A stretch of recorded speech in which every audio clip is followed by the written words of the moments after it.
Hi, good day. Day to day லைஃப்பில் யாராவது தெரிஞ்சே ஆசிட்டை குடிப்பாங்களா? அப்படி தான் நம்ம டே டு குடிச்சிட்டு தான் இருக்கோம். நான் சொல்கிறது அசிட்டிக் வாட்டரும் கிட்டத்தட்ட ஆசிட் மாதிரி தான். அசிட்டிக் வாட்டர்னா நம்ம குடிக்கிற தண்ணியில் கொஞ்சமாவது மினரல்ஸ் இருக்கணும். அந்த மினரல்ஸை வெளியில் எரிஞ்சிட்டு வெறும் சக்கையாக அந்த வாட்டர் கன்சியூம் பண்ணுறல அந்த வாட்டர் தான் we call it acetic water சொல்கிறோம்.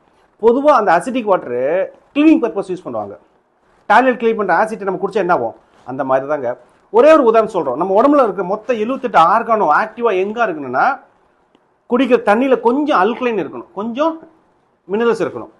இப்போது ஒரு கேன்சர் செல் எடுத்து அசிட்டிக் என்விரான்மெண்ட்டில் போட்டிங்கன்னா அந்த கேன்சர் செல்ஸும் மல்டிப்ளை ஆகும்.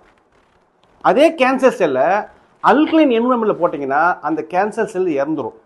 ஸோ நீங்கள் குடிக்கிற தண்ணியில் அசிட்டிக் இருக்கா அல்கலைன் இருக்கான்னு முதல்ல உங்களுக்கு இந்த அல்கலைன் அயனைஸ்டு வாட்டர் பற்றி நிறைய தகவல் வேணும்னா இந்த சேனலை சப்ஸ்கிரைப் பண்ணுங்கள், ஃபாலோ பண்ணுங்கள். உங்களுக்கு அதுக்கான தகவல் கிடைக்கும்.